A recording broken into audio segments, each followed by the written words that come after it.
So my poem is in English, so all my habirs and others, please forgive me. This poem is called, it's a fictional poem, it's called The Things We Do Not Speak Of. My father is dying. The cancer in his stomach is killing him. Each night he calls me into his arms like the way a husband calls his wife into a bedroom. We do not speak of death, only that it is near, only that its scent lingers inside our home, inside this house. Last night, Ahmed and his wife were found in the Atlantic Ocean, torsos crushed by the tides. Muhammad, his younger cousin, died the first time he held a gun into his hand. We do not keep photos of him around the house.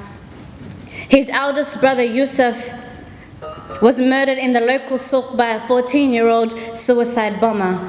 We could not bury all of his flesh. My father does not speak of politics, only that he wished his people would stop hurting each other this way, so violently. Machete to neck, fist to face, fire on flesh, bruises on heart, memories painted with the colors of blood. He wished his people would stop hurting each other this way. What kind of heartbreak is this?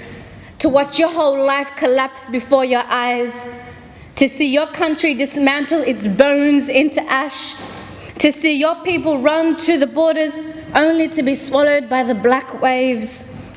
What kind of heartbreak is this? To watch your body turn against you this way, for it to bear witness to your destruction. What kind of betrayal is this? But alhamdulillah, he says, we cannot fight this. This is Allah's doing.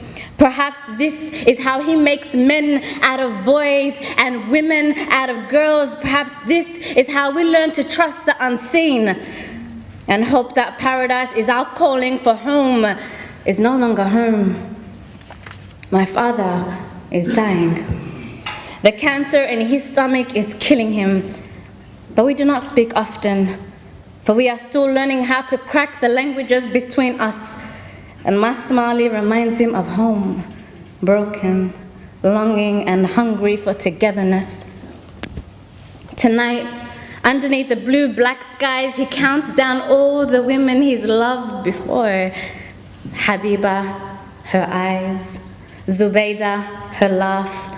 Khadija, her hips. His smile is burning the sky. I ask him of my mother. He does not speak often of her, only that I remind him of her.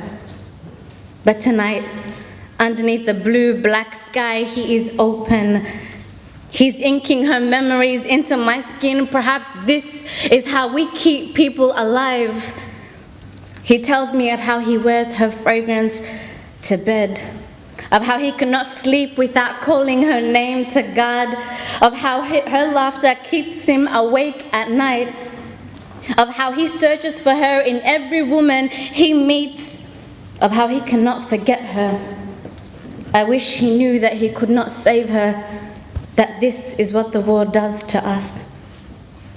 What massacre happens between our lands that we cannot bear to stay together? From Hargeisa to Hiran, from Jigjiga to Johar, from Garowe to Garissa, from Berbere to Baybada, from Afder to Afmado, from Dagahbur to Doble. What curse have our fathers placed upon us that we choose to watch our country burst into flames before our hearts choose to love one another? What crime are we still paying for? Jazakallah khair.